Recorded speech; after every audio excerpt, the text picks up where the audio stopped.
Welcome back to the Whispering Hour, where the world sleeps, and stories wake.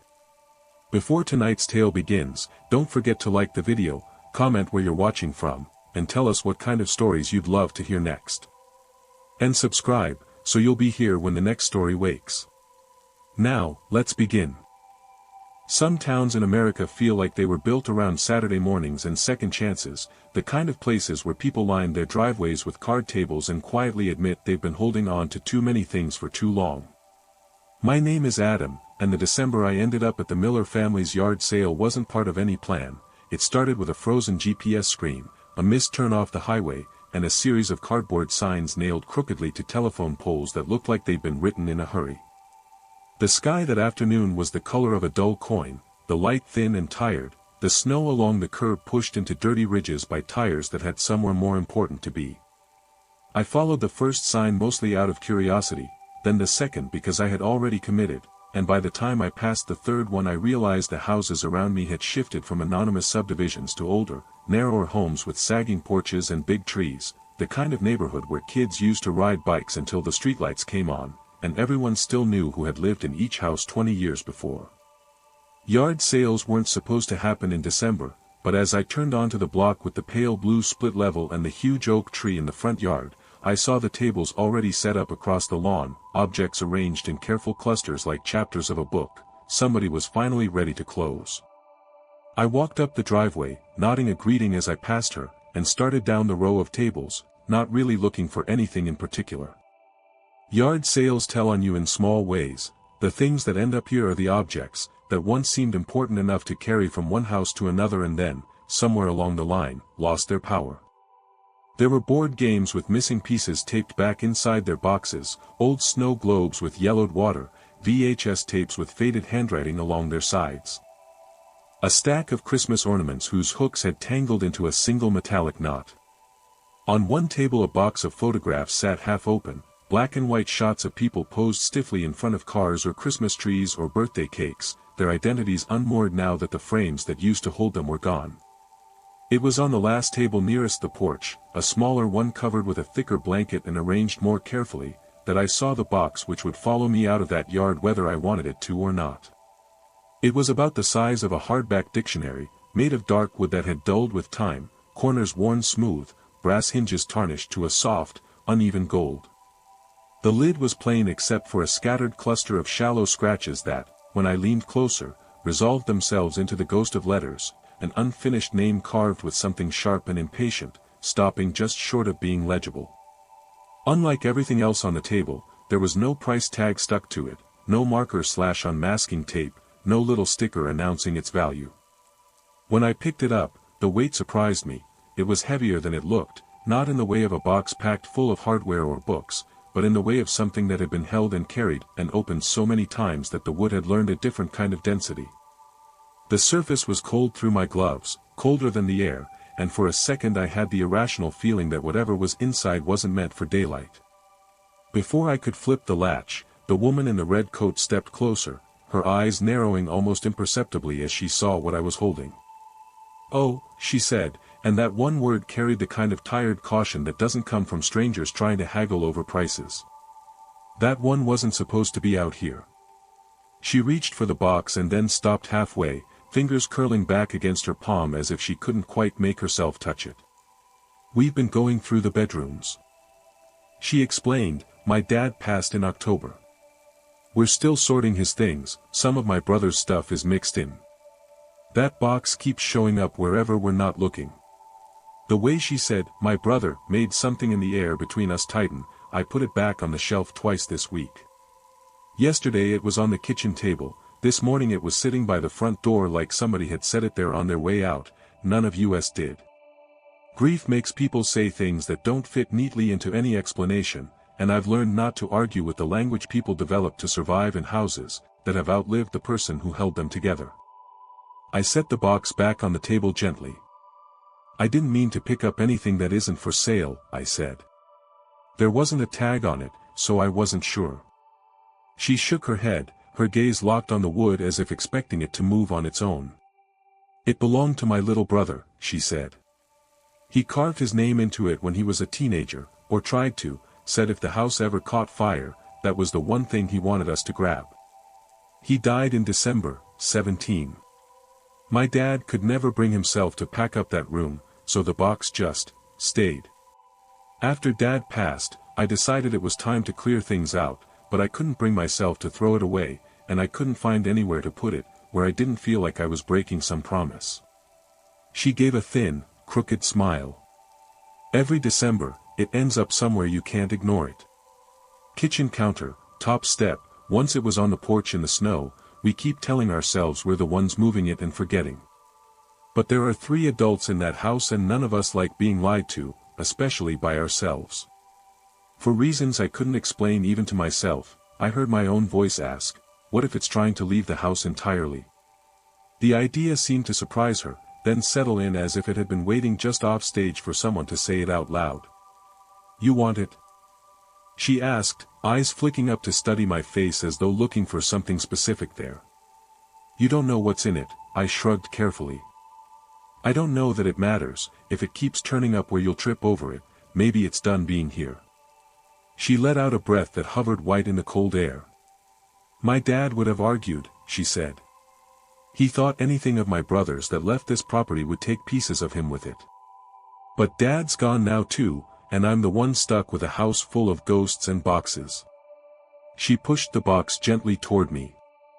If you're willing to take it, I won't put a price on it, I can't.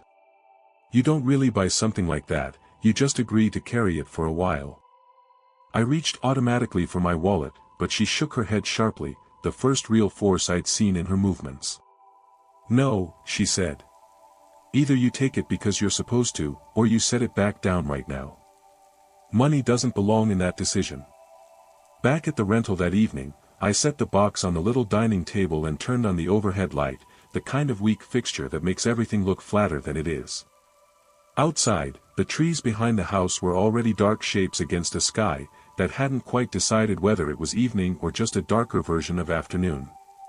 When I opened the lid, the interior was lined with faded blue fabric worn thin at the corners. There was nothing inside except a single sheet of notebook paper folded into neat quarters, the edges softened from being handled. I unfolded it and found 4 words written in pencil across the middle of the page. The letters leaned forward like they were trying to move faster than the hand that made them. If you find this, knock. No name, no date, no explanation. I read the lines several times, waiting for some additional meaning to appear between the letters, but it stayed stubbornly simple. Knock where? On what? For whom? Maybe he had written it for his father or his sister, and hidden it in the box as a joke or a plea. Maybe he'd written it for himself, the way some people write things down just to prove the thought existed. I put the paper back in the box and closed the lid, telling myself it was nothing more than a strange scrap from a life that had ended too early, a teenager's attempt at mystery that had outlived him.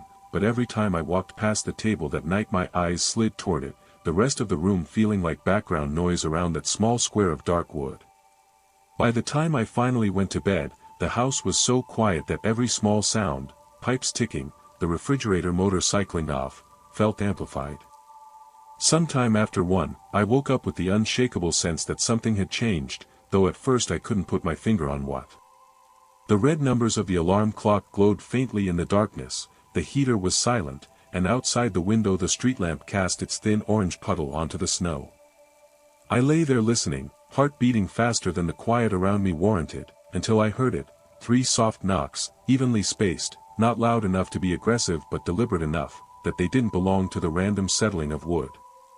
They didn't come from the front door, which had a particular hollow ring to it, or from the window. They came from farther inside the house, toward the living room. The sound slightly dulled the way it is when something strikes a wall from the other side. By the time the 3rd knock landed, I was sitting up, fully awake. I told myself it had to be the heater, the ducks, some normal thing that only sounded like knuckles. Still, when I stepped into the hallway, the air felt different, cooler, heavier, as if the house had taken a breath and forgotten to let it out again. The box was where I had left it on the table. The wall behind it looked exactly the same as it had before. I took a step closer, half expecting nothing to happen and half expecting too much, and placed my palm against the drywall. The cold that seeped into my hand was deeper than the draft from an exterior wall. it felt like the temperature of the inside of a refrigerator left open too long. For a few seconds there was nothing, just the faint hum of the refrigerator in the kitchen and the distant rush of a car passing, somewhere beyond the houses. Then 3 more knocks came, this time directly under my palm, the vibrations traveling up through my fingers and into my wrist. They were soft but undeniably intentional, not the chaotic stutter of pipes or branches, but the measured rhythm of someone who had been waiting a long time, and was trying not to startle the person they were finally able to reach. A thought dropped into my mind like a pebble in deep water, distinct and not in my own inner voice: "You heard me." I pulled my hand back and the sensation vanished, leaving only the sight of the unmarked wall and the box sitting quietly on the table. I didn't sleep much after that. In the thin light of morning I tried to tell myself that fatigue and an unfamiliar house had played tricks on me, but the note inside the box wasn't vague anymore, it felt like a set of instructions. "If you find this, knock." Maybe the sound I'd heard had been the question, maybe the response was still my part. By mid-afternoon I was back in my car with the box on the seat beside me, following my own tire tracks through town toward the Miller house. The sky had cleared just enough to make the snow on the lawns and rooftops dazzle sharply, the air colder for the lack of clouds. When I pulled up to the pale blue house, the yard was empty, the tables and blankets were gone, leaving only dull rectangles of flattened grass. The cardboard signs had vanished from the poles. From the street, the house looked like any other on the block. I walked up to the front door and knocked in the usual way. No one answered. The silence felt ordinary, not ominous, but it didn't feel like the end of anything. To the right of the house, a narrow gate stood half open beside the oak tree, a line of footprints cutting through the thin snow into the backyard. I followed them past a leaning shed and a birdbath half filled with ice, until I reached a small stone marker near the far fence, nestled in a shallow dip under the spread of the oak's lower branches.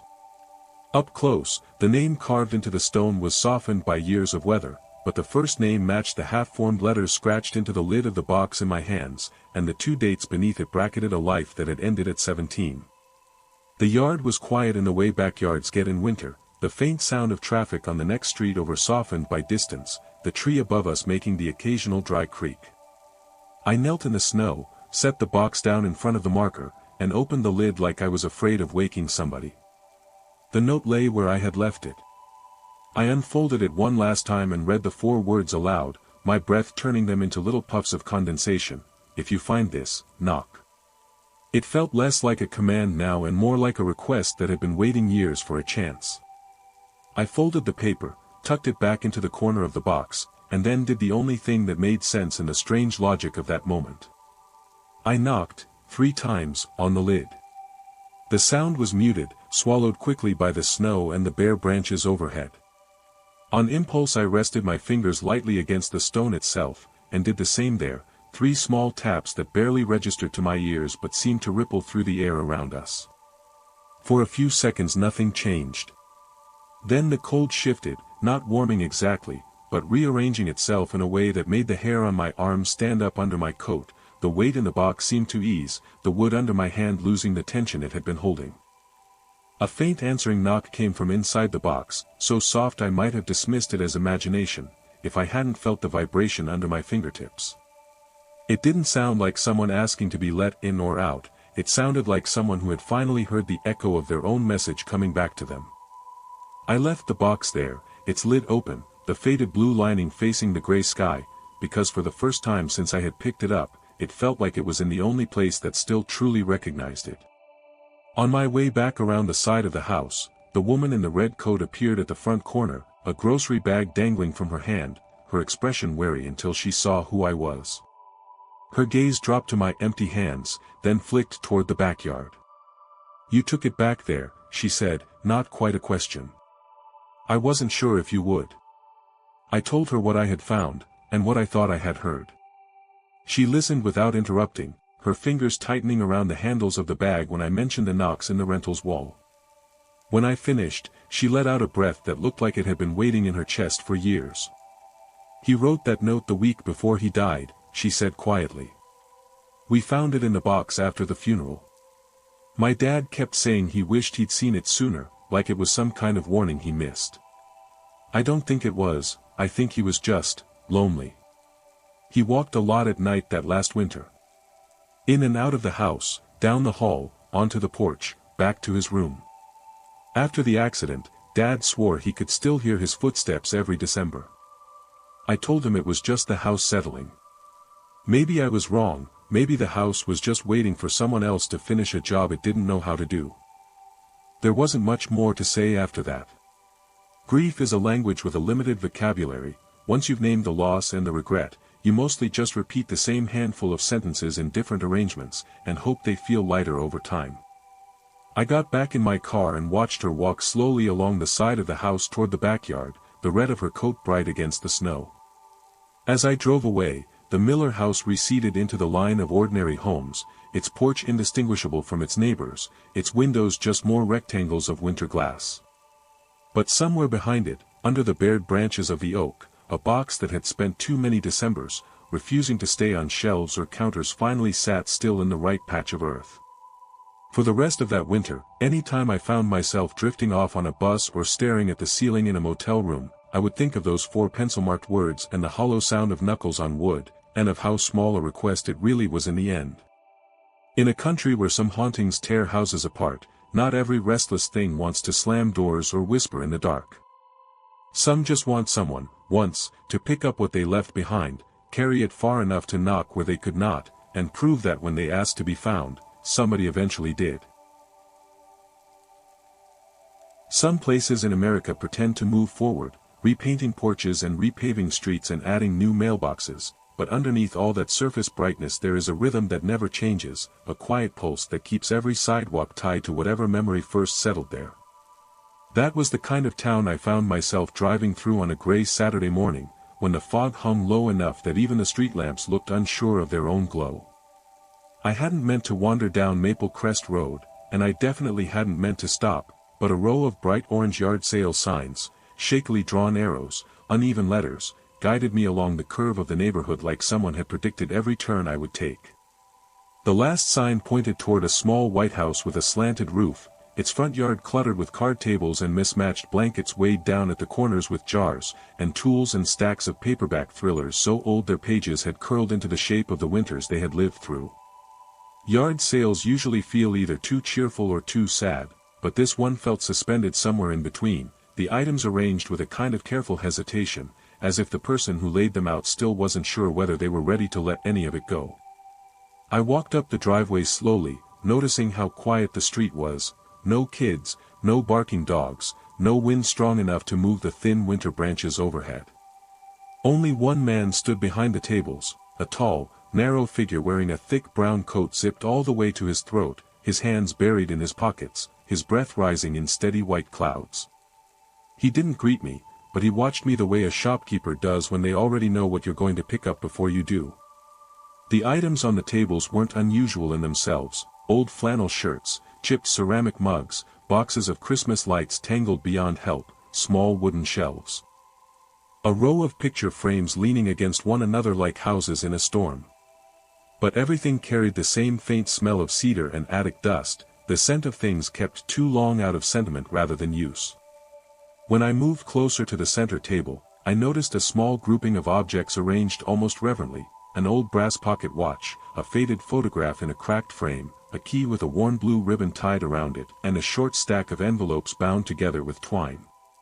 Something about the way they were placed made them feel less like items for sale and more like clues in a story I hadn't been told yet. While I was studying the pocket watch, a voice behind me said, "He already bought that once today." I turned to see a woman standing near the hedge line separating the yard from the neighboring house, holding a grocery bag and watching the man in the brown coat with an expression that mixed irritation with something closer to fear. "He came by at 8, she said quietly, "bought 3 of those things. Then brought 2 of them back and put them right back on the table like he'd never seen them before." She didn't move closer, as though crossing the property line without permission carried a cost. "He's been doing it all morning," she added. "Buying things, then returning them, sometimes minutes apart." I asked if the man selling the items was the owner of the house. She shook her head, "No. The woman who lived here passed away last year, her daughter set everything up." That man? She nodded toward him without saying his name. He's just been circling the block for months. I stepped back toward the table with the pocket watch, tracing the worn engraving along its edge. When I glanced up again, the man in the coat was standing closer, not enough to startle me, but close enough that I realized he had moved without a sound. His eyes were pale in a way that didn't quite match his age. Eyes that looked like they had spent too many nights awake in a room without clocks. He nodded once, almost apologetically, then picked up the stack of envelopes, turning them over slowly in his hands. "These were mine," he murmured, more to himself than to me. "She kept everything." He set them down again, then picked them up, then set them down, the movements repeating as if he couldn't decide which version of the story he wanted to believe, the one where he had let these items go years ago, or the one where they had never actually left his life at all. When he finally looked at me, his expression was strangely open, the way people get when grief loosens something in them. "Do you ever get the feeling," he asked softly, "that your life is being sold back to you piece by piece?" I didn't answer. The question wasn't really meant for me. He picked up the key with the blue ribbon tied around it and held it gently, almost reverently, as though the ribbon itself carried some warmth he hadn't felt in a very long time. Without looking away from it, he whispered, "It's supposed to open a door, but I don't remember which one anymore." Then he placed it back on the table with a care that bordered on fear. The woman with the grocery bag stepped backward toward the sidewalk, clearly uncomfortable, and disappeared behind her fence a moment later. The man in the brown coat continued to hover around the table, moving from object to object like someone revisiting rooms in a house that no longer belonged to him. Each time he picked something up, he examined it with the intensity of someone searching for proof that he had once been part of a life, that was now being laid out in the cold for strangers to appraise. When I reached for the photograph in the cracked frame, he stiffened. Not directly at me, but at the picture itself, as if a memory had risen too quickly, catching him off guard. The photograph showed a woman standing on a porch in summer light, her dress fluttering at the hem, her smile warm in the way small-town women smile, when they know the person taking the picture is someone they trust. Behind her, the same White House stood in the background, though the paint back then was brighter, and the windows clearer. A thin figure stood beside her, half-shadowed, his face turned just enough that I could see the outline of young features not yet worn by winter. I didn't ask if the man in the picture was him. The air around us already held the answer. The man stepped closer, his breath uneven, and said, "She used to put everything in boxes, letters, keys, photographs. Things nobody else would notice were missing," said it helped her keep track of the days. He swallowed hard, his gaze drifting toward the porch as though expecting someone to appear there. "When she got sick, she told me not to come back until I was ready to stay. I thought that meant I had time. Time to figure things out, time to remember how to be the person she believed I was." His voice thinned, but I didn't come back in time. I waited, unsure whether to speak or stay quiet. Silence felt safer, he continued, "Her daughter doesn't know me. Doesn't need to, I'm not here for her, I'm here for what I left behind." He looked around the yard, the tables, the items, the faded blankets, the remnants of a life dismantled into manageable pieces. "But the strange thing is," he said, "none of it feels familiar anymore. Not the things I bought, not the things I left, not the things I took back. Every time I touch something, I can't tell whether I'm remembering it or inventing it." He exhaled shakily. "Do memories wear out faster than objects?" Wind shifted lightly across the yard, lifting a corner of the blankets and rattling the lid of a nearby tin box. The man startled slightly, then steadied himself. "Sorry," he said in a hollow voice. "It's been a long morning." His gaze returned to the pocket watch. "She used to wind that every night," he said. "Said no clock should have to tick alone in the dark." He reached out again, his fingers brushing the watch lightly, then retreating, then reaching again, each movement hesitant, conflicted, like he wanted to claim the object but feared what it would confirm. When he finally picked it up, the weight of it seemed to surprise him. "It's warm," he whispered, confused. "It wouldn't be warm after sitting out here all day." I felt a chill ripple across the back of my neck. There was no sun, no heat source, nothing that should have given the metal any warmth at all. Before either of us could say anything else, a woman stepped out onto the porch, a younger woman, maybe mid-30s, with a wool hat pulled low over her ears and gloves tucked into her coat sleeves.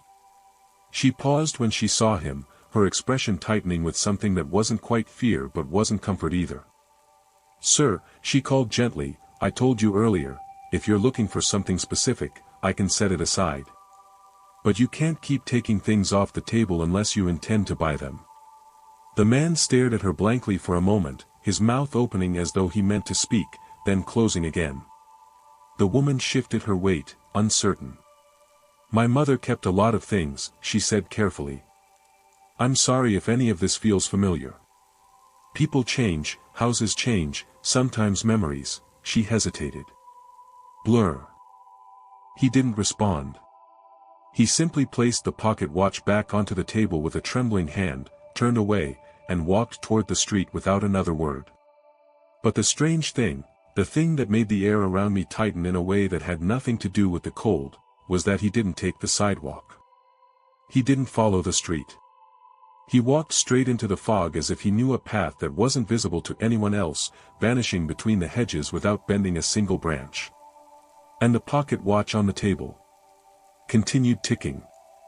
For a long moment after he vanished into the fog, the yard felt suspended in a hush so complete, that even the faint ticking of that pocket watch seemed too loud for the winter air.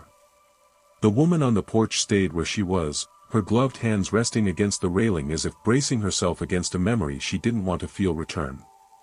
When she finally stepped down onto the walkway, she moved carefully, not because she feared slipping on the frost but because the yard itself felt like a place where sound carried differently, where every small movement risked disturbing something fragile. She approached the table slowly, her eyes drifting not over the objects themselves but the spaces between them, as though expecting one of those empty spaces to reveal something her mother had forgotten to leave behind.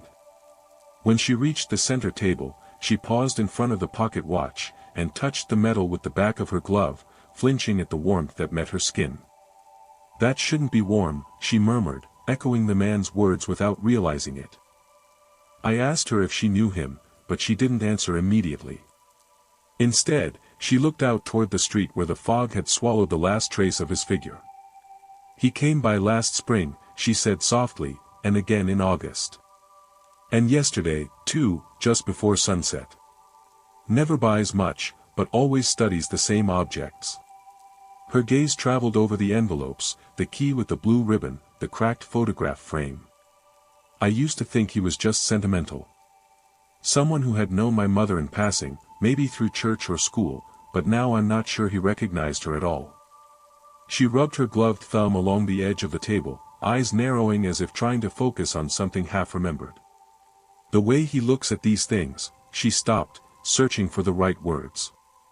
"It's like he's trying to remember the life he's supposed to attach them to, as if he lost the memories but the objects stayed." She stepped back, lifting the envelopes and turning them gently in her hands. "These letters, my mother kept them in a box under her bed for years.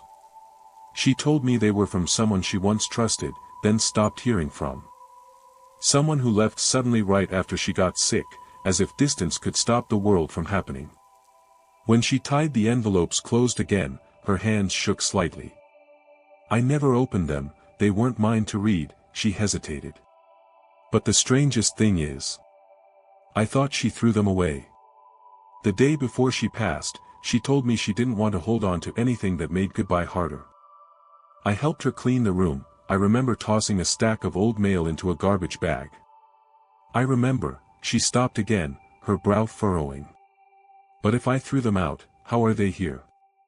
The fog around the yard grew heavier, thickening in slow drifting currents along the hedges and fence line, gathering in the corners of the tables as if searching for empty pockets of air. When I set the photograph back down, the woman said quietly, "My mother always told me that forgiveness is a door people have to walk through together. But some people stop at the threshold. Some stand outside the frame of their own life until they're forgotten." Her voice softened further. "She never said his name, but I think she waited for him, even when she knew he wasn't coming back." Before I could respond, the pocket watch ticked, once, louder than before. Not a mechanical sound, not a loose gear, a knock-like tick, as if something inside was adjusting itself. The woman stepped back quickly, one hand rising instinctively to her mouth. "It's been ticking since morning," she whispered, "but I haven't wound it, and it hasn't worked in years." I leaned closer, listening. The tick wasn't steady, it pulsed irregularly, almost like a heartbeat trying to synchronize with something outside itself. Then the watch stopped. Not slowly, not with a fade. It stopped all at once, like a held breath suddenly cut. The woman exhaled shakily and stepped away from the table.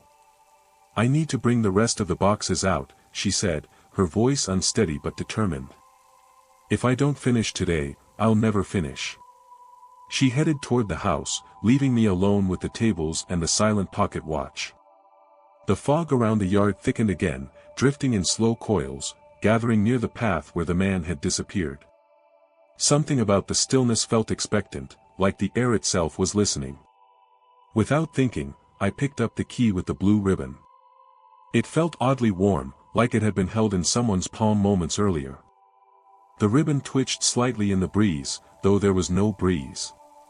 I turned the key over in my hand and froze when I noticed a faint engraving on the metal, CR. The initials of the street we were standing on. A low creaking sound drifted from the side of the house, soft enough to be mistaken for settling wood, but too steady to dismiss. I followed the sound around the corner, past the windows, toward a side door I hadn't noticed earlier. The door was slightly ajar, a thin strip of darkness visible between the frame and the threshold. The key in my hand seemed to warm further, as if reacting to proximity, and for a moment I had the unsettling feeling that the door had been waiting for someone to notice it. I pushed it open slowly. The room inside was dim, lit only by a single bare bulb overhead that flickered weakly, casting long shadows across boxes stacked in uneven towers. Dust lifted in small clouds with each step I took, drifting upward like faint sighs. Near the back of the room stood a tall bookshelf, empty except for one object resting neatly on the middle shelf, a photograph frame identical to the cracked one outside, but intact, polished, almost new. And the people in the picture were the same. But the man wasn't half-turned this time. His face was fully visible, younger but unmistakable, the same man in the brown coat, only now smiling in a way that made the earlier version of him look like someone trapped between staying and leaving.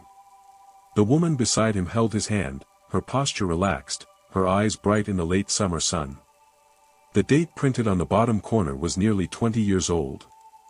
A soft knock sounded behind me, not the doorframe, not the floor, not the walls. It came from the table outside.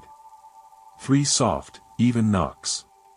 When I stepped back out onto the lawn, the fog had thinned just enough for me to see the man in the brown coat standing on the other side of the yard, near the place where he had vanished earlier.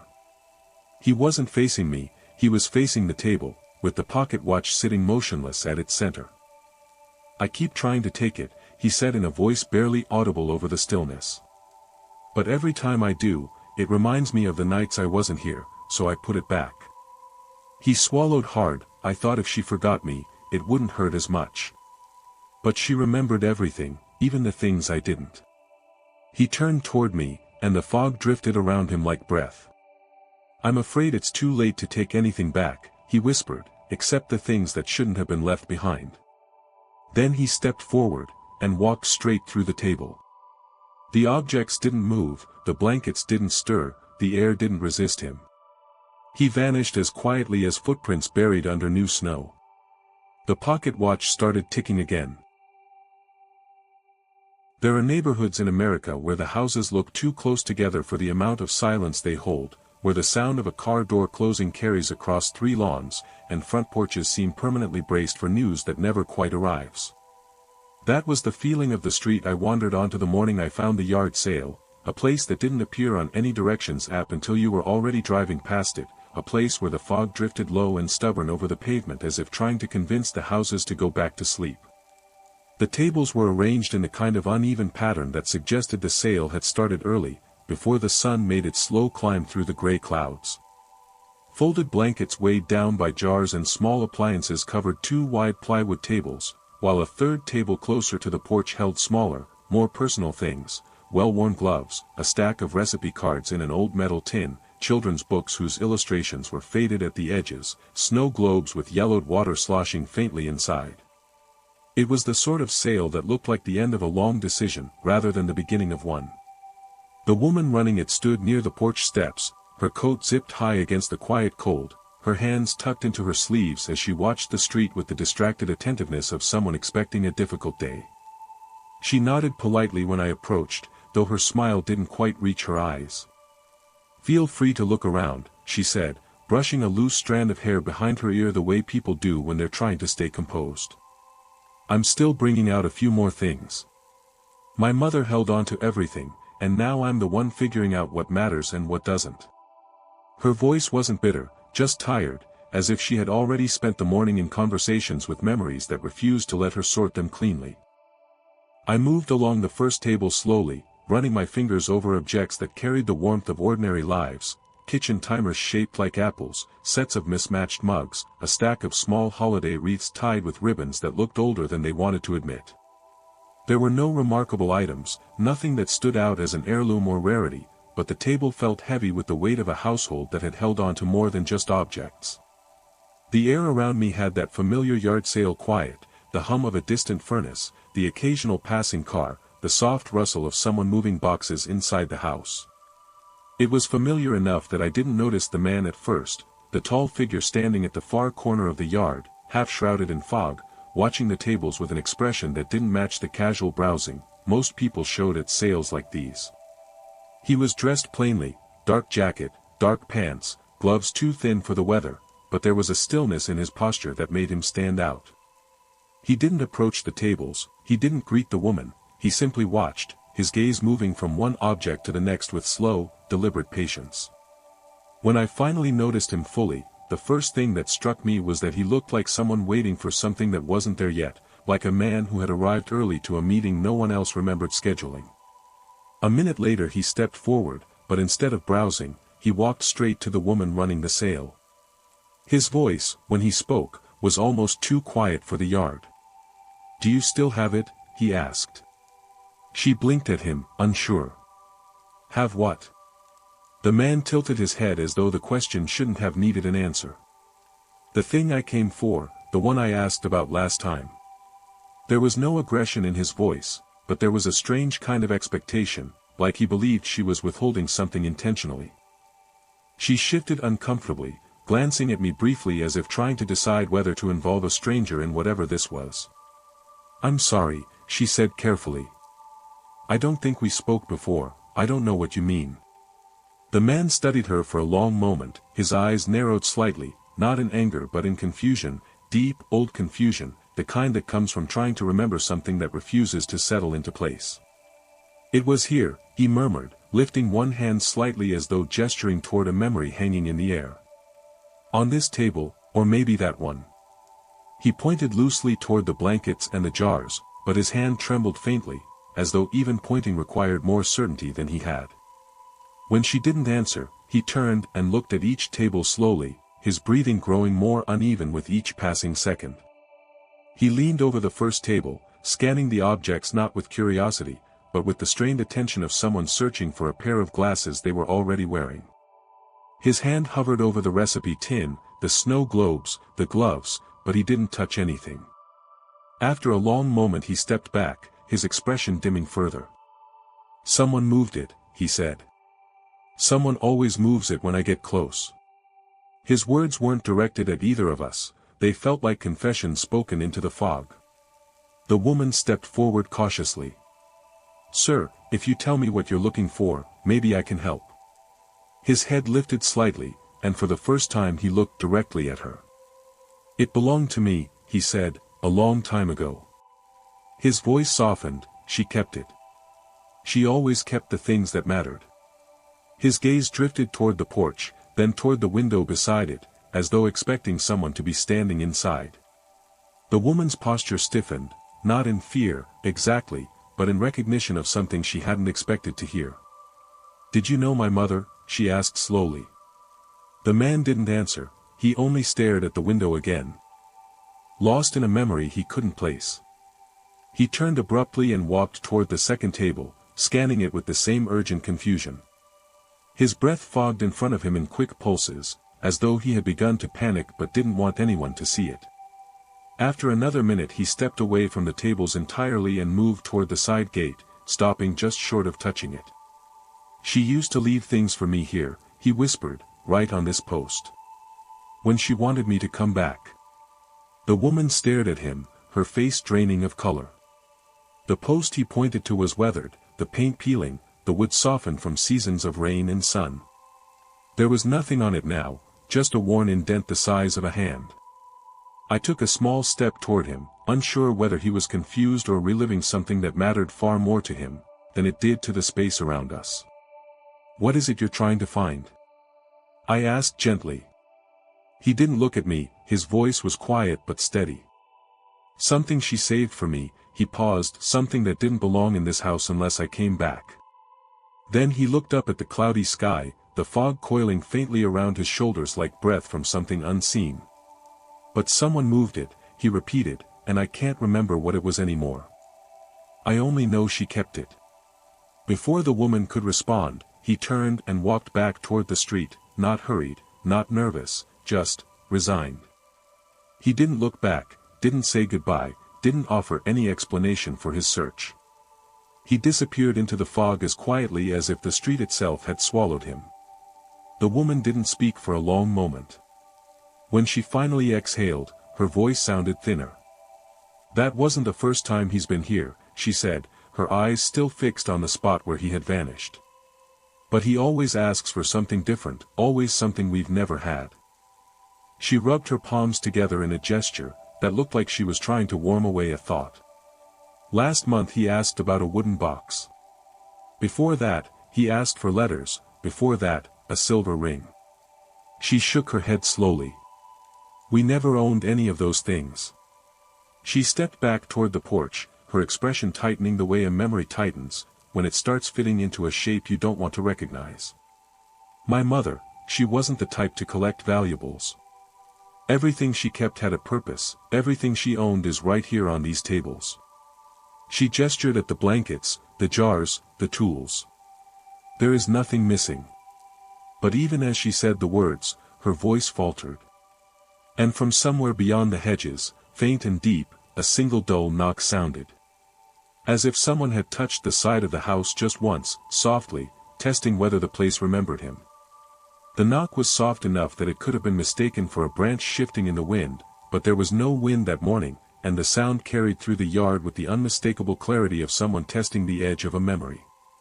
The woman froze on the porch steps, her eyes widening just slightly, the kind of involuntary reaction people have when something they've been trying to ignore suddenly insists on being noticed. She turned toward the side of the house as though expecting to see the man standing there again, but the fog along the property line only thickened, folding slowly over itself like a curtain refusing to lift. When she didn't see anyone, her hands tightened around the railing, knuckles whitening beneath the gloves. "It happens sometimes," she whispered, almost apologetically. "Sounds like that, when the yard is quiet." She didn't elaborate, and I didn't push her. Some explanations reveal more than they solve, especially in houses that were loved deeply enough to gather echoes.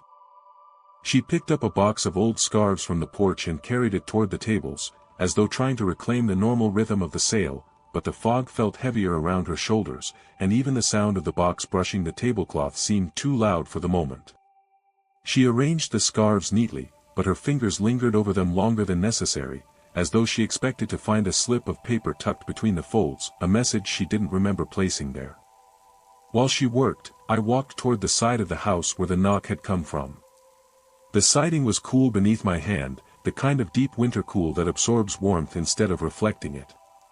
There were no footprints in the frost, no disturbed leaves, nothing that indicated someone had been standing there recently. But there was a faint smudge on the lower boards, an oval of slightly darker wood, high enough that it matched the level of a hand resting gently against the wall. Not pressed, not pounding. Just touching.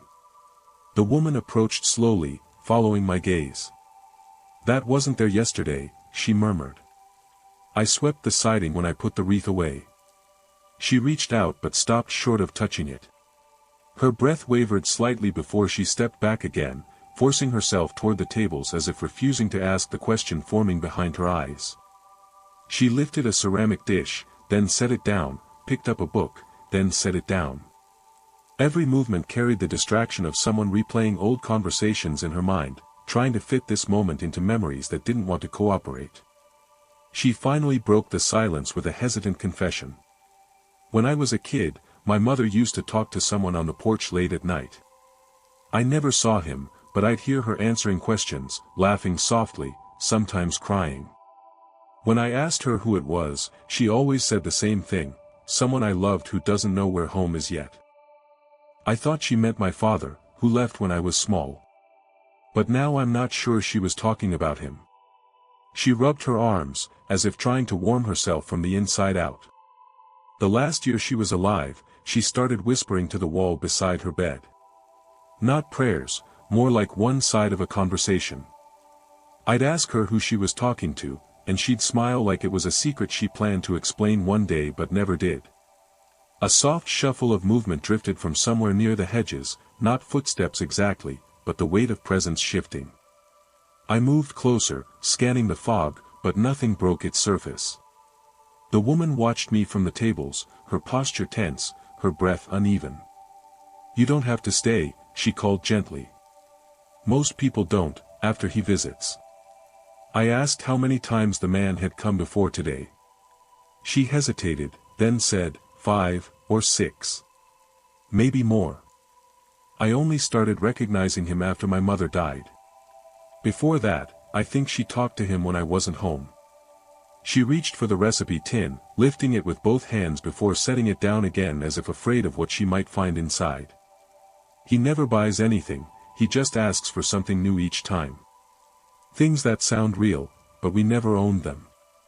She paused. "Sometimes not even things people usually keep." The fog swelled gently along the fence line, and for a moment the air shifted in a way that made my stomach tighten. Not cold, not warm, just heavier, like grief moving across a room. The woman moved toward the far table and stopped abruptly. "This wasn't here," she whispered. Her fingers hovered above a small object resting on the edge of a folded blanket, a thin silver locket on a delicate chain, tarnished along the edges, shaped like a raindrop. She lifted it slowly, carefully, as though expecting it to burn her glove. "We never had this," she said. "But I've seen it before." She opened the locket with a practiced movement, and inside was a tiny black and white photograph, blurred slightly, but clear enough to show a young woman seated on a porch step, her smile soft, her eyes focused on someone outside the frame. The woman running the sale pressed her lips together, trying to steady her breathing. "This picture," she whispered. "My mother had a copy in her jewelry box. I remember she kept it separate from everything else. She told me it was taken on an afternoon she wanted to remember forever." She turned the locket over in her palm. On the back, scratched faintly into the metal, were 2 initials, M. Her mother's initials.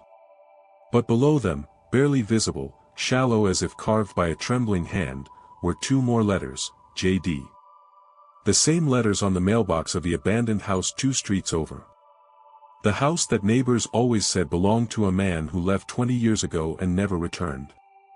A sudden sound cut through the fog, a soft, deliberate knock on wood. Not from the house, not from the tables, from the porch railing. The woman's breath hitched. "That's where she used to leave things for him," she whispered. "Letters, small gifts. Things she said he needed when he stopped by." Her fingers tightened around the locket. "But she stopped doing that years before I was born." Another knock came, softer this time, like someone politely asking for attention. I stepped toward the porch, the boards creaking faintly beneath my weight. The fog seemed to thin just enough for a figure to take shape, not fully visible, not sharply defined, but present in the way an old memory is present when the air shifts before you remember why. The man in the dark coat stood near the railing, one hand resting lightly on the post where the woman said her mother once left messages. But this time, he wasn't looking for anything on the tables. He was looking toward the door. "I remembered," he said quietly, his voice thin and uneven. "It wasn't an object." He lifted his hand from the railing, the gesture slow and waited. It was an apology. His outline flickered faintly, like breath fading against glass.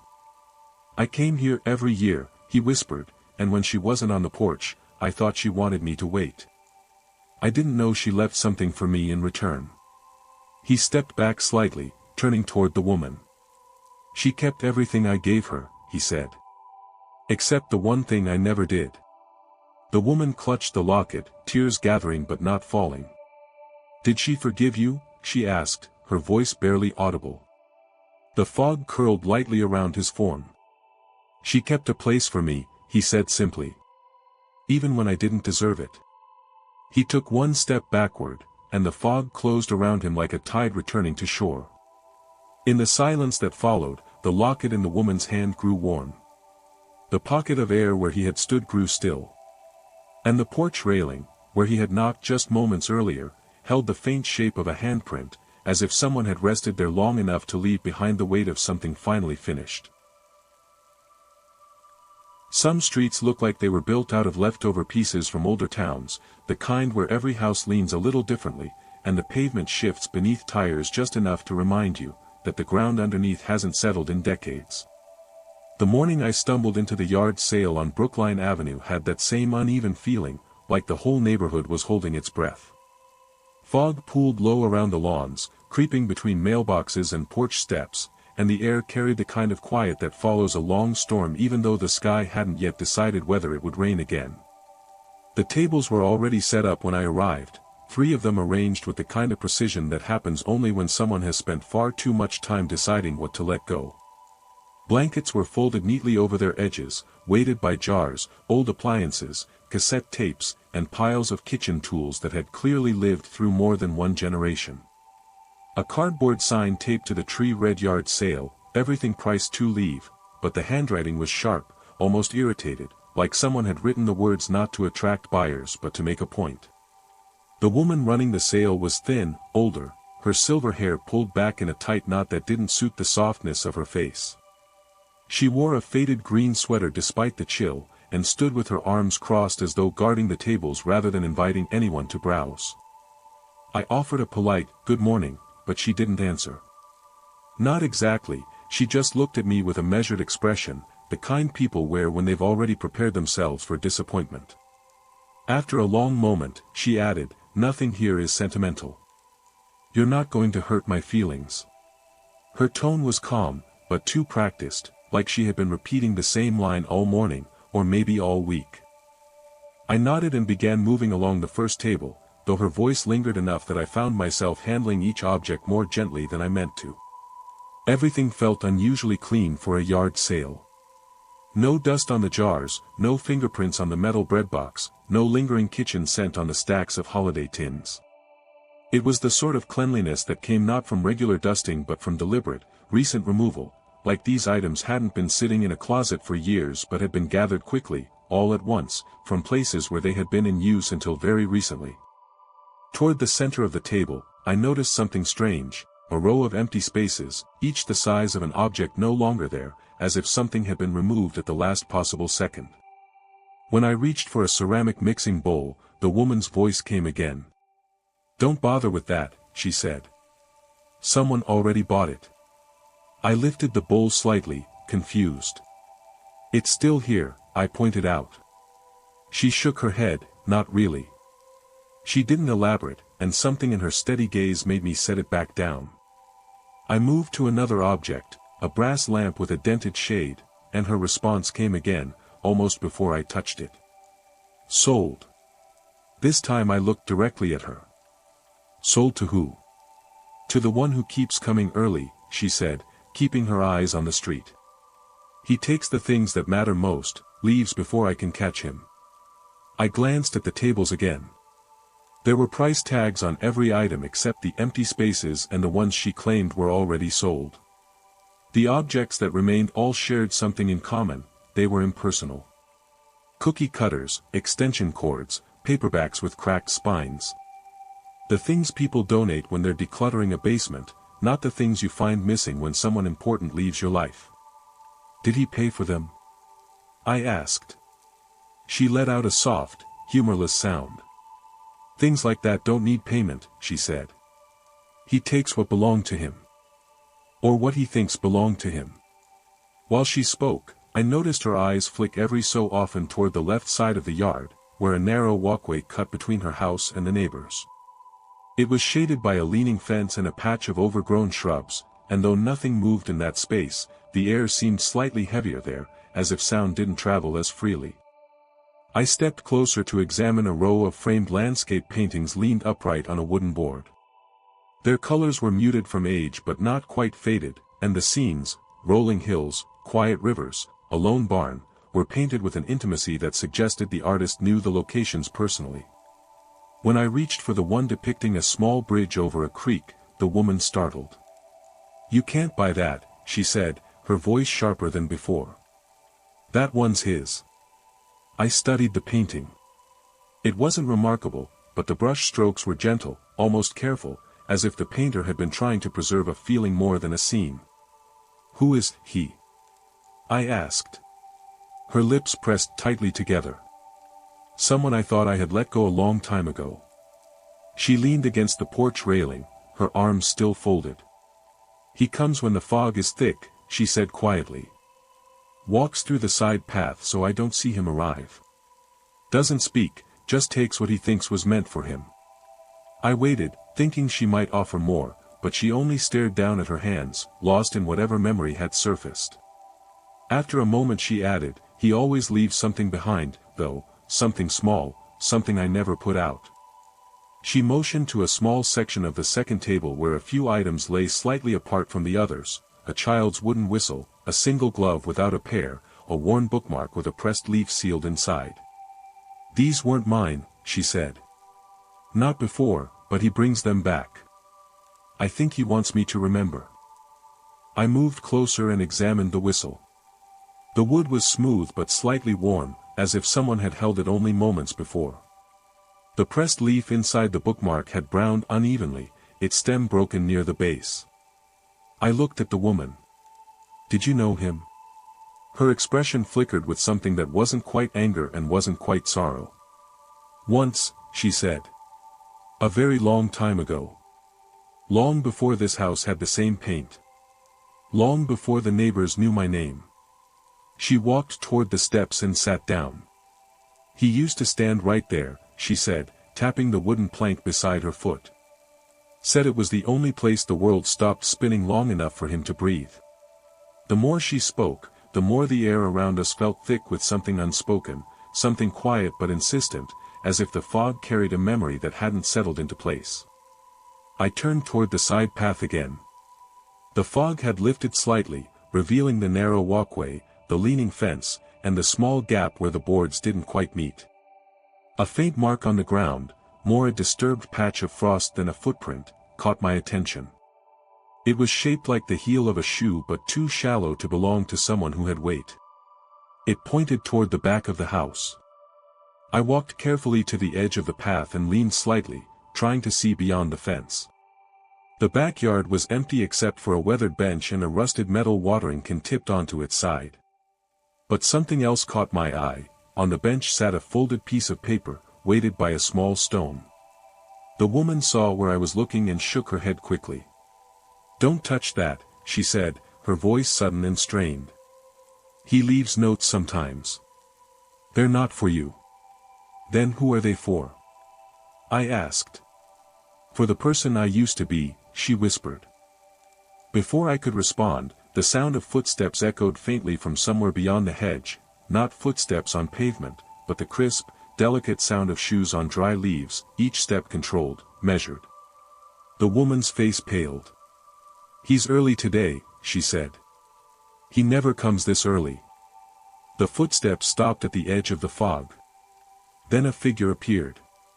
Tall, still, familiar in the unsettling way that déjà vu is familiar, not because you remember the person, but because something in their outline fits a space in your mind you didn't know was empty. He stepped forward slowly, his face calm but unreadable, his eyes scanning the tables with the patient precision of someone checking whether the world had held its shape since he last saw it. The woman didn't move. His gaze lingered on the painting of the bridge, then he looked at her. You didn't put it out, he said softly. Her voice trembled, because it isn't yours anymore. He stepped closer, the fog shifting around him as though released by his movements.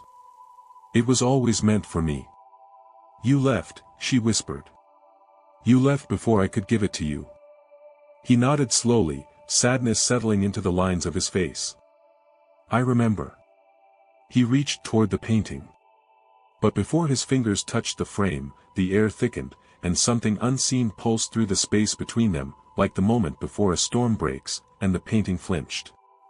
Not fell, not shook, it flinched, pulling half an inch away from his hand. The woman gasped softly, and the man closed his eyes, grief gathering like dusk behind them. The way the painting shifted made the entire yard feel smaller, as if the space between the tables and the porch had tightened around us without changing its shape. The woman stared at the frame with the expression of someone watching an old wound reopen, not because it had been forgotten, but because she thought time had finally learned to behave itself.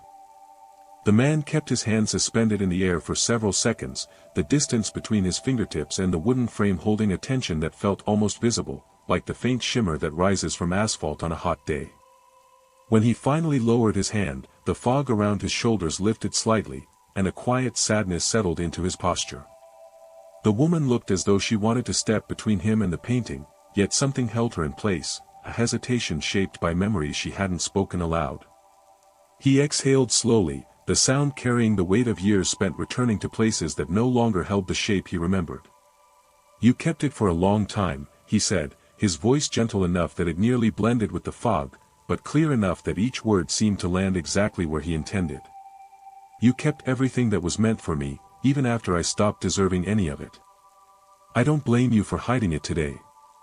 She took a small step forward, not with confidence, but with the kind of cautious determination that comes from confronting something unfinished. I didn't hide it, she replied, her voice steadier than her hands. I just wasn't ready to let it go. Some things feel safe only when they stay where they've lived. He nodded, and the movement carried an exhaustion that suggested he had lived through more departures than reunions. Safe isn't always the same as right, he said, though there was no accusation in his tone, only recognition. I came back each time because I thought I had lost something in this house. But I think what I lost was not an object at all.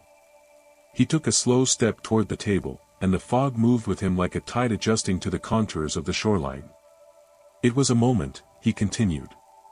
A promise I broke without realizing what it meant.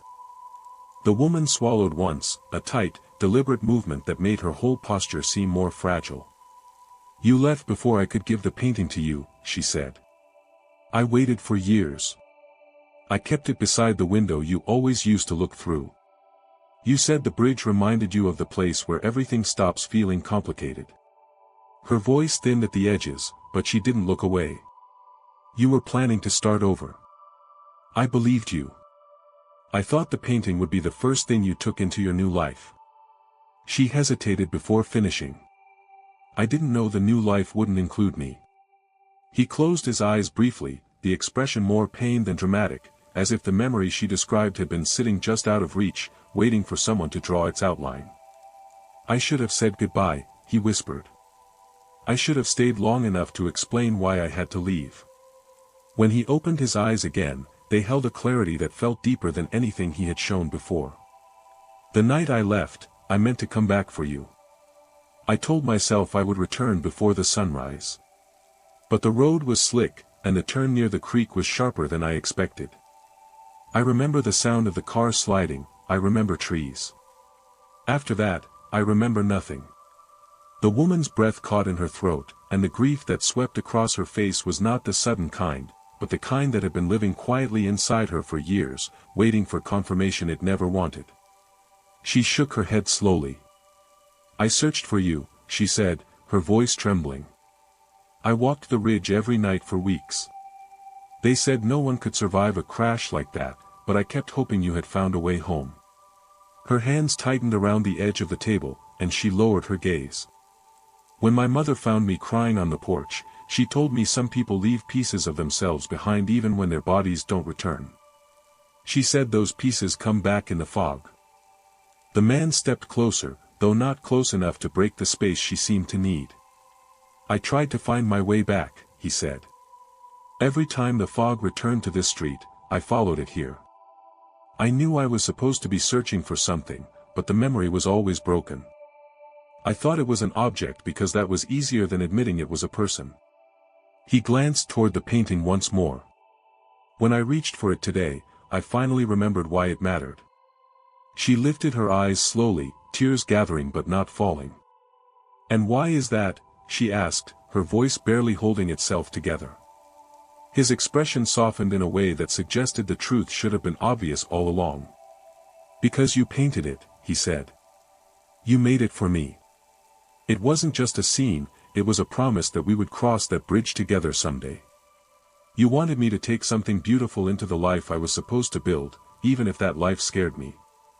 He inhaled deeply, and the fog near his chest brightened faintly. I never understood how much of yourself you put into this. Her hand trembled as she reached for the edge of the frame. I didn't want to believe you were gone, she said. Every winter, I left the painting near the window so you could find it. I didn't know that memories don't always travel the way we hope they will. Her voice steadied. I never stopped wanting you to have it. The space around them shifted subtly, the fog drawing inward as if waiting for a moment to resolve. The man stepped one pace closer, and although his boots made no sound on the ground, the air responded to his presence with a faint ripple, like the last movement of a dream before waking. You don't have to hold on to it anymore, he said. You don't have to keep the things that tie you here, you gave me everything you could. You loved me far better than I understood at the time. She hesitated, then lifted the painting with both hands. The motion was careful but not reluctant. She held it out toward him, and for the first time that morning, the fog around him brightened enough to make his features more defined, almost as if he had been waiting for this gesture to anchor him. He placed his hand over the frame, not grasping it, just touching it, and the air warmed slightly. You should take it, she said. If you were meant to have it, then I don't want it gathering dust in this yard. He smiled, a small, grateful expression that carried more peace than sorrow. Thank you, he said, his voice steadier than before. I think this is what I came for all those years. Not the object, but the moment. The fog around him began to drift upward, thinning as though released from its own gravity. His shape grew lighter, the edges softening like paint dissolving in water. He looked at her one last time. You carried the weight of my leaving for far too long, he said. You don't need to carry it anymore.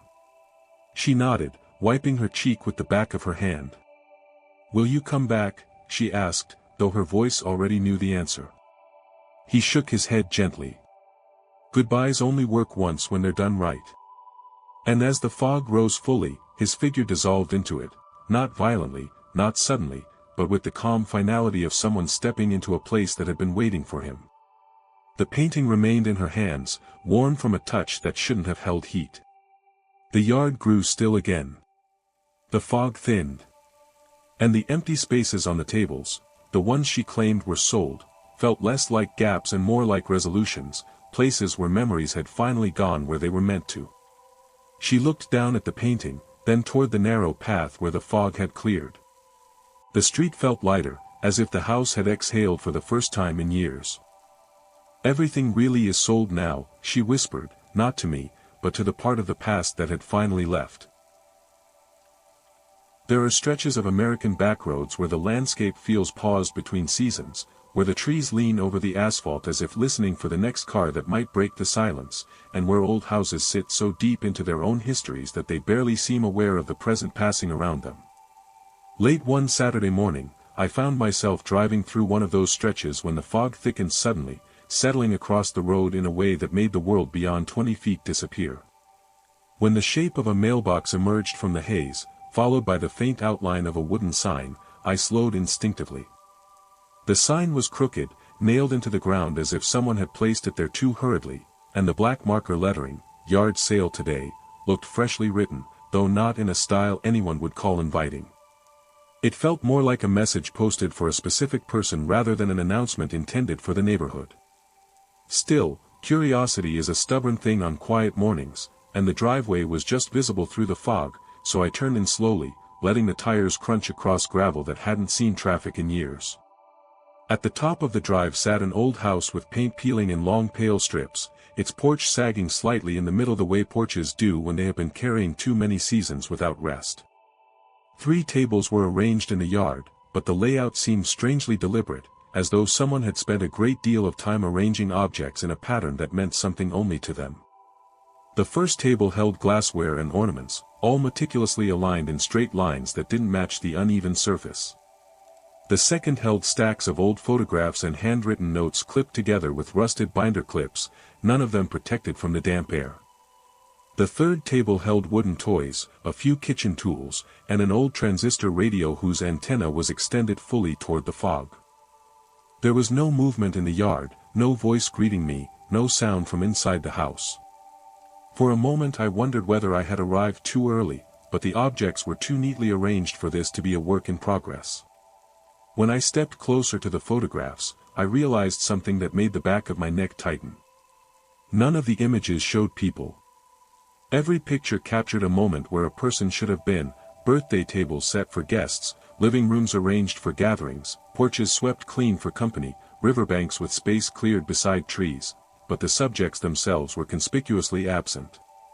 Even in group shots, the figures were removed so precisely that only faint outlines of where they should have stood remained, as though the images had been edited by someone who didn't want to forget the moment but couldn't bear to remember the people. On the back of each photograph, written in the same tidy script, were dates stretching back decades, and beneath them a simple line, "For whoever still remembers." The fog shifted faintly then, and I noticed movement near the porch, a figure stepping out from behind the screen door. She was an older woman, perhaps in her 70s, dressed in a long wool coat despite the mild weather, her hands gripping the railing as though she needed to steady herself before speaking. When she finally addressed me, her voice was thin, but carried clearly across the yard. "You're here," she said, not with surprise, but with a strange kind of relief. She descended the steps slowly and approached the tables with deliberate steps, as though each movement required careful thought. "I wasn't sure anyone would stop today," she continued. "Most people don't see the sign. It only appears for those who still have something unfinished." I told her I was just passing through and stopped because the sale seemed unexpected in a place this isolated. She nodded thoughtfully, as if my reason made perfect sense within rules I didn't yet understand. "Unexpected things belong here," she said. "Everything else left a long time ago." She gestured toward the tables. "Look as long as you like. Nothing is priced. Those who need something know what it's worth." Her tone was not mysterious for effect, but rather matter-of-fact, as if she had explained it many times before to people who had come for reasons heavier than curiosity. As I browsed the second table, I asked whether she had removed the people from the photographs herself. Her eyes moved slowly across the images, and a quiet sadness softened her expression. "I didn't remove anyone," she said. "They removed themselves. These are places where people were supposed to be, moments where they promised they would return or stay or speak truthfully about what mattered. When they left without doing so, the memory couldn't hold them anymore." She touched the corner of one photo, a porch with a rocking chair positioned toward the yard. "Some of these were my family. Some were strangers. Some came here long after they should have." I looked toward the third table and noticed a wooden toy train missing its last car, its attached string frayed and gray with age. The woman followed my gaze and stepped closer, her coat brushing against the table leg. "That belonged to a boy who lived next door," she said softly. "He used to play on the porch every afternoon until the fog rolled in one evening and he ran after something he thought he saw. He didn't come back, and neither did the person responsible." She paused. "The train returned on its own the next morning. But the last car never did." Her voice held no dramatic emphasis, only the tone of someone who had accepted a truth long ago without ever fully understanding it. Something shifted behind us, just a faint pressure in the air, nothing more, and both of us turned instinctively toward the porch. The screen door was half open now, though neither of us had touched it. The woman's posture tightened, her breath drawing in sharply. "They're early today," she murmured, almost to herself. They don't usually come until the afternoon." I asked who she meant, but instead of answering, she moved toward the porch with an unsteadiness that made me follow a few steps behind her, unsure whether she wanted company or simply did not want to be alone. When she reached the doorway, she hesitated as though listening for something inside the darkened living room. The fog outside drifted thicker around the doorway, curling along the edge of the threshold in a way that looked almost deliberate. She placed a hand on the frame and spoke quietly, her voice trembling. "If you're looking for what you left behind," she said, "today isn't the day to take it. Not while I have someone here." Her words carried a protective firmness, though her hands shook slightly with the weight of whatever she was addressing. Something answered from the darkness inside. It wasn't a voice in any ordinary sense, it was more like a shift in pressure, a subtle strain in the boards beneath the floor, a suggestion of footsteps that didn't fully form, but carried the outline of someone trying to move without crossing into the light. The woman stepped back from the doorway and closed the screen gently. "They never liked strangers watching," she said, forcing a fragile smile. "But that doesn't stop them from watching back." She guided me toward the yard again with a trembling hand. As we reached the tables, she picked up a small key from the second table, a brass key attached to a faded blue ribbon. She placed it in my hand before I could protest. "This wasn't meant for me," she said. "It belongs to someone who will understand its lock when the time is right. If you're here today, it might be you." The metal felt cold despite being warmed by the morning air. I asked what the key opened, and her expression grew distant, as though she were listening to a memory that wasn't fully hers. "A place someone left locked because they were afraid of what would follow them out," she said. "A place that has been waiting for its owner. But the owner never returned." Before I could ask more, a sharp creak echoed from the porch, the unmistakable sound of weight shifting across old wood, but the woman didn't turn around. Her eyes remained on the key in my hand, and when she spoke again, her voice held the quiet urgency of someone offering a warning rather than an answer.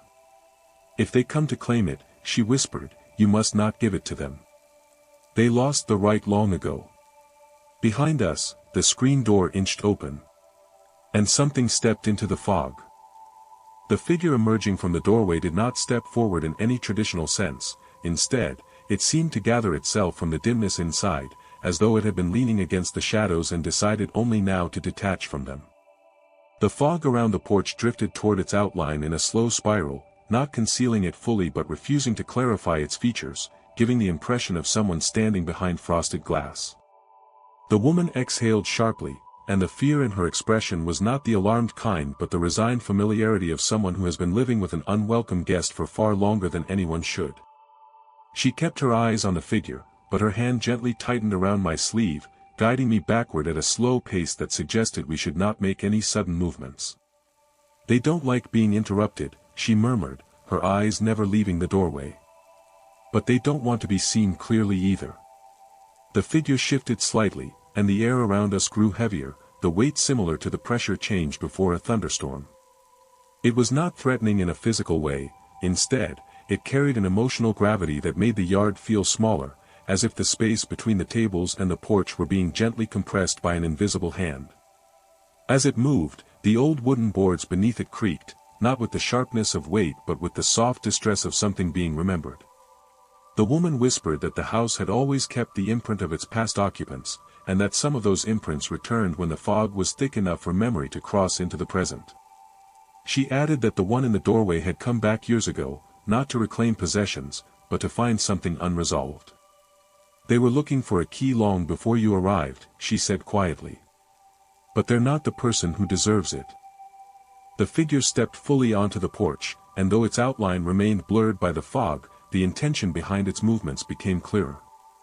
It was searching for something, sweeping its presence across the tables as though scanning them, pausing briefly where objects seemed to shift slightly under its attention. When its gaze reached the key in my hand, the fog around the porch responded instantly, curling inward like a breath drawn too sharply. The woman stepped between me and the figure with a protective firmness that surprised me given her otherwise gentle demeanor. Her voice trembled but held its ground as she said that the key could not be taken, not by someone who had walked away from the lock it belonged to. She added that the house did not forget abandonment as easily as people did. The figure's outline tensed, and the fog thickened around it in a way that suggested frustration rather than aggression. The air grew colder, and the old radio on the third table crackled faintly, as though catching a signal from somewhere distant. A moment later, a soft sound drifted from the porch floor, a tapping, rhythmic and careful, as if someone were knocking on the wood not to enter, but to remind the house of a promise. The woman's eyes softened with grief rather than fear. "That was how he used to signal he was home," she said, her voice nearly breaking with memory. "He didn't like calling out. He always knocked 3 times on the porch before stepping inside." She continued watching the figure, and the weight of her sorrow made something shift inside me, prompting a realization that this was not a stranger or random visitor. This was someone who had once belonged to her life, or her mother's life, or the house's long history in a way she had never fully explained. The figure moved again, drifting down the porch steps without disturbing the boards, its shape hardening slightly as it approached the yard. The fog parted around it slowly, and although its features remained obscured, there was an unmistakable sense of longing in its posture. It paused near the table with the photographs, and the images nearest to it seemed to absorb some new shadow, as though memories within them were reacting to the presence of the person who had once occupied those missing spaces. The woman whispered that the photographs had always changed around him, reshaping themselves the moment he came near, erasing or revealing pieces of the past depending on what he needed to confront. She added that the pictures never kept his shape because he never committed to the moments long enough for them to hold him. The figure turned toward me again, and I felt an internal pressure, a subtle pull that suggested it wanted the key, not out of malice, but out of desperation. The woman stepped closer to me, her presence steady and warm despite the cold air. She placed her hand over mine, gently closing my fingers around the key, and said her mother had once warned her that not everyone who seeks closure is ready for what closure demands. She added that some people return to reclaim what they abandoned, not because they want to make things right, but because they cannot bear to accept the consequences of walking away. The fog around the figure flickered faintly, and from somewhere deep within it came a sound that carried emotional resonance rather than clarity. It resembled a voice but without words, a longing filtered through distance and time. The woman responded softly, telling it that she was no longer the one responsible for resolving its unfinished past, that she had spent years trying to help it find what it sought, and that it was never satisfied. She explained that the key belonged to someone who had always intended to stay. Someone who had promised to return but never left her or the house waiting in silence. The figure stood still, its shape vibrating slightly with tension, its outline thinning like mist stretched too far.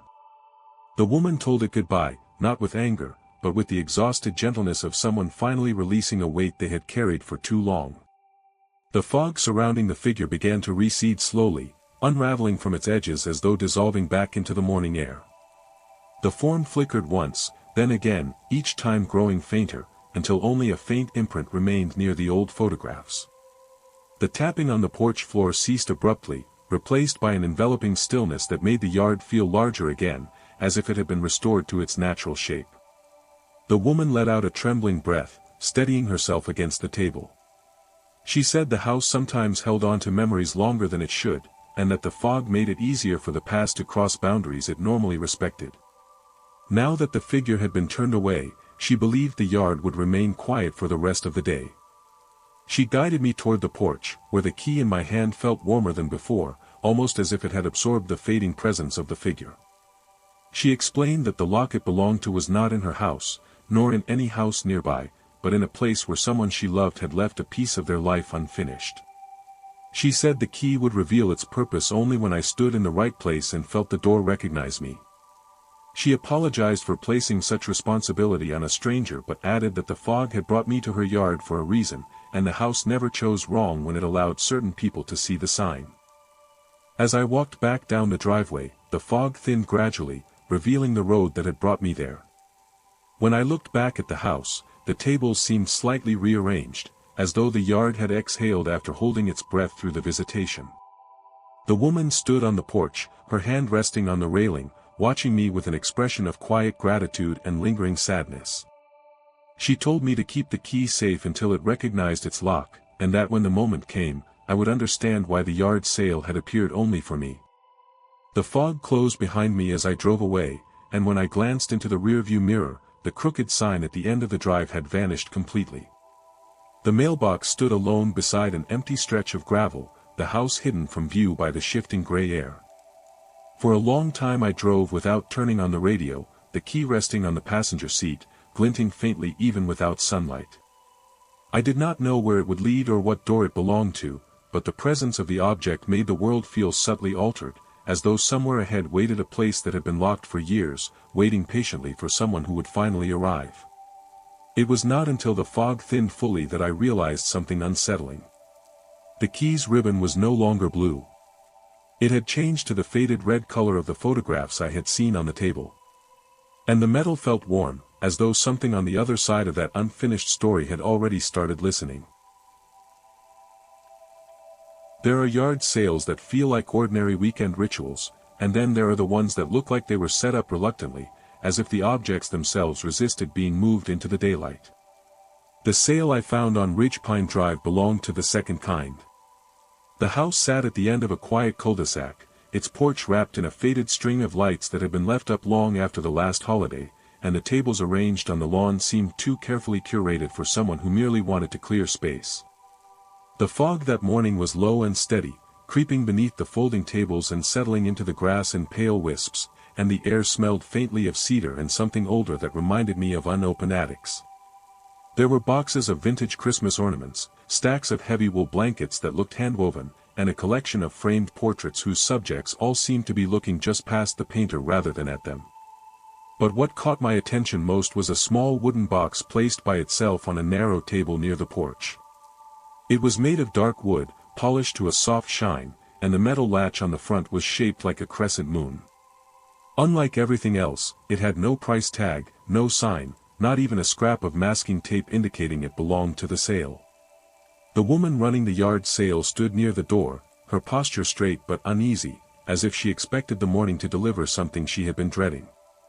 She was in her late 40s, perhaps, with hair pulled back loosely and a thick cardigan wrapped around her shoulders despite the muted cold.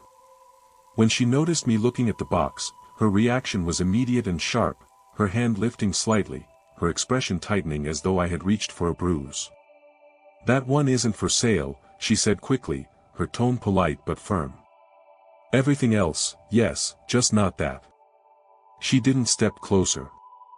But her eyes stayed locked on the box with the vigilance of someone guarding something fragile. I nodded and moved slowly to the next table, though I could feel her focus following me, her attention split between the morning quiet and the object she refused to let go.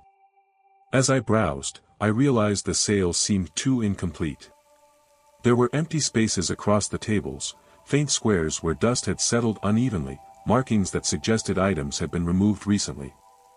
A few price tags fluttered in the breeze, unattached to anything.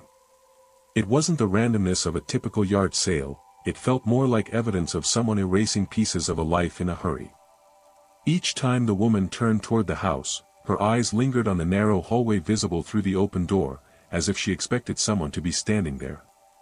When I asked whether she was still bringing things out, she gave a strange half-smile, the kind that isn't exactly an answer. "I thought I had everything sorted," she said. "But things keep shifting around." She lifted a stack of books to straighten them, but her gaze flicked instinctively back to the table with the moonlatch box, checking to see if it had moved. It hadn't. But the fog around that table seemed slightly thicker, as if the air there held more weight. When I stepped closer again, she cleared her throat quickly. "It doesn't open," she said, offering the explanation before I asked. "Even when the latch was new, even when my mother kept it beside her bed, it never opened. I used to shake it when I was little, thinking there was something inside, but it never made a sound. Not even once. My father tried forcing it open with tools. My uncle tried too. Nothing worked." Her expression shifted subtly, a shadow passing through her eyes. "She said it wasn't meant for anyone living." I looked at the box again. The wood was smooth, uncracked, almost warm in color, and the latch, though old, showed no signs of rust. It looked maintained, cared for, as though someone had wiped it clean recently. "Why put it out at the yard sale at all?" I asked. Her shoulders rose and fell with a breath that felt heavier than the question warranted. "Because it won't stay in the house anymore," she said. "I find it on the porch. In the hallway. Once on my bed. I've put it in the attic twice this week, and both times it was back on that table by morning. I thought maybe putting it outside would help. But I'm not selling it. I just want it to stay where I leave it." She didn't say more, and for a while we both stood in the quiet that wrapped the yard. A few cars drove by, slowing slightly but never stopping. The fog drifted in and out of the yard like breath. The box sat motionless, and yet the air around it felt subtly wrong, as though something behind the wood was listening. When I walked to the second table, the woman suddenly stiffened, her gaze fixed on the end of the driveway. I followed her eyes. A man was walking toward us. His steps were slow, steady, too controlled for someone merely browsing. He was dressed in a dark coat and wore gloves even though the air wasn't cold enough to need them. His expression was neutral but oddly focused, like someone who had already decided what he was here to find. When he reached the tables, he didn't look at the books or the blankets or the antiques. His eyes went straight to the moonlatch box. The woman inhaled sharply. "You again," she whispered, though not with fear, more with the exhausted recognition of someone facing a conversation they had hoped would never repeat. The man nodded politely, as though greeting an acquaintance rather than a stranger. "I came to pick it up," he said. His voice was calm, measured, and carried none of the warmth one expects in conversation. "You said it would be ready for me." The woman shook her head immediately. "I never said that, and it isn't yours." He tilted his head, the gesture subtle but unsettlingly precise. "It was promised to me," he said. "A long time ago." She stepped between him and the table, standing straighter than before. "My mother made no such promise, and even if she had, this isn't something you can take." His eyes moved past her, focusing on the box with a quiet intensity that made the fog at the edges of the yard thicken. "It's been waiting for me," he said softly. "You've seen it.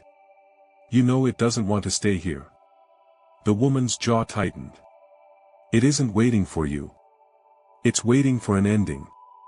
Her voice dropped lower. "You don't get to decide what that ending is."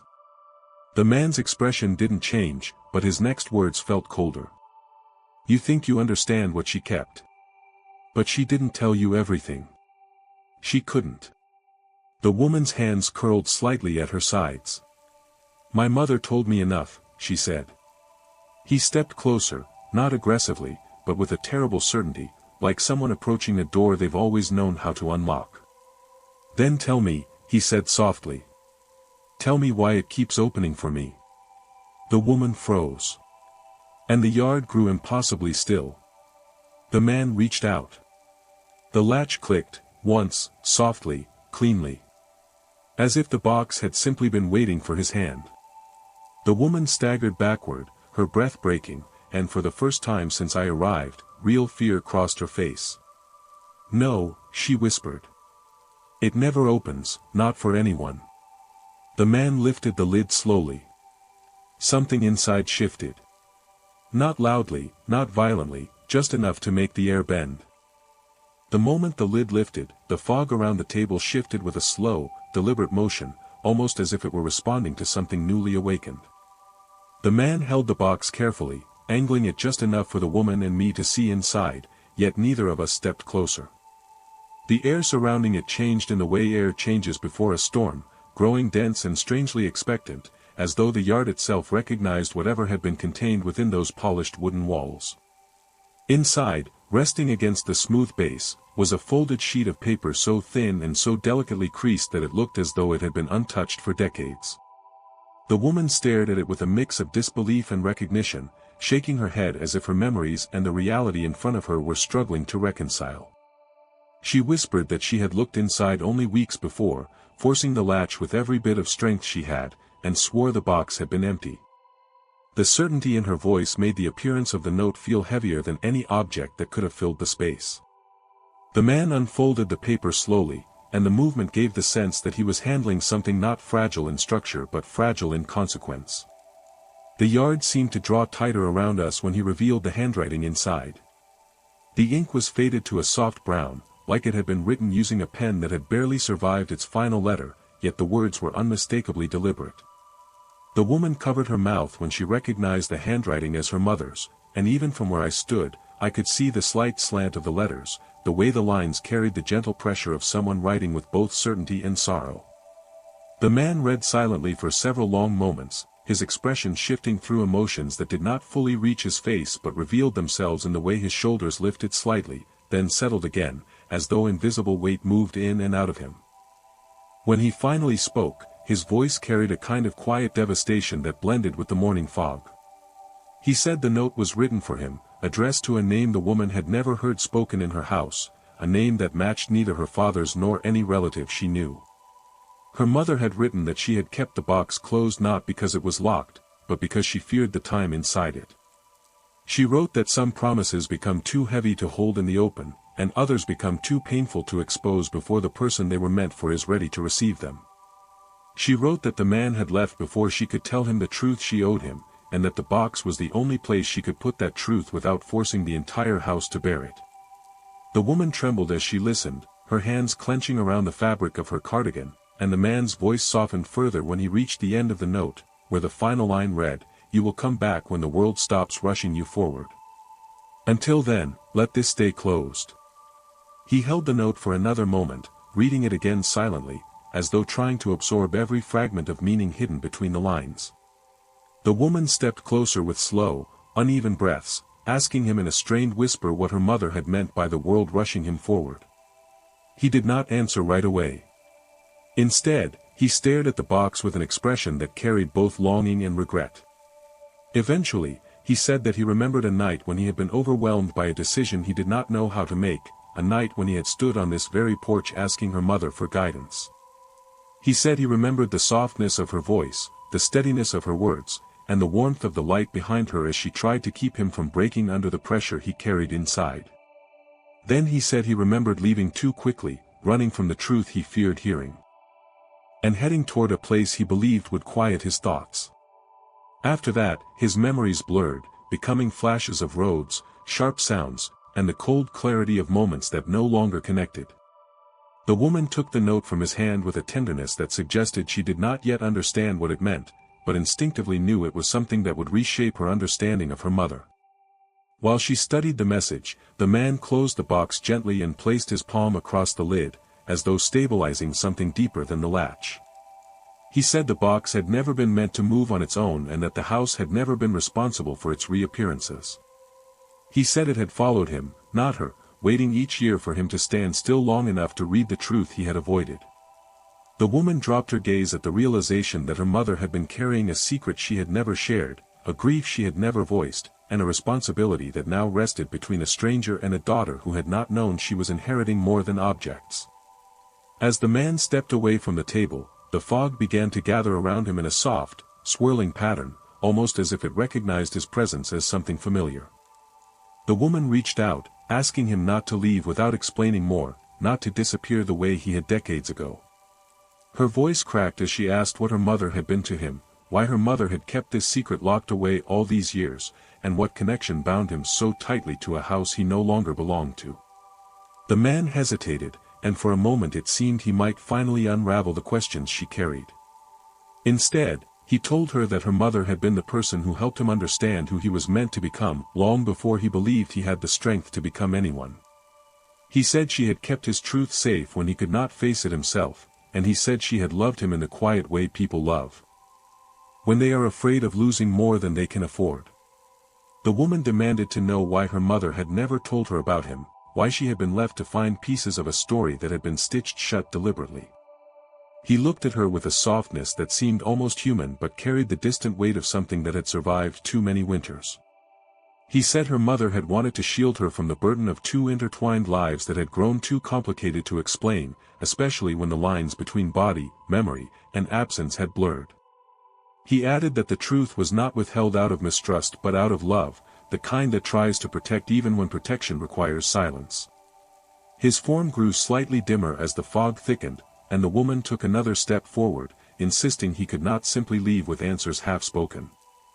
The man said he could not take the box with him, because its weight no longer belonged anywhere except in the hands of the person who had inherited both her mother's love and her mother's unfinished story. He placed the box on the porch steps with a gentleness that suggested it had once been his anchor. Then he looked at her with eyes that carried both gratitude and sorrow, telling her she now had the fragment her mother had carried for too long, and she would understand its purpose in time. The fog rose around him the way water rises around a stone that is slowly being submerged.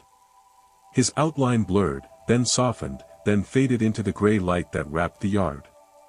The woman called out again, her voice breaking, but the fog had already absorbed his shape, leaving only the faint impression of where he had stood. The yard grew quiet.